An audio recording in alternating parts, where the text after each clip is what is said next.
There are tons of offers that come in the mail daily for credit cards. Some people get approved, some don't. The most important thing is understanding how to use credit cards because they can make or break you.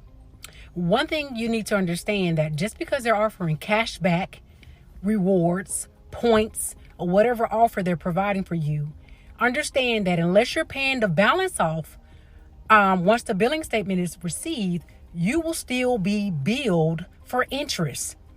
Credit card companies make money on your interest. So as long as you keep a balance on that account, even though you're gaining points or either rewards, you still are losing because you're paying high interest. In most cases, you're paying nowadays at least 20% or higher.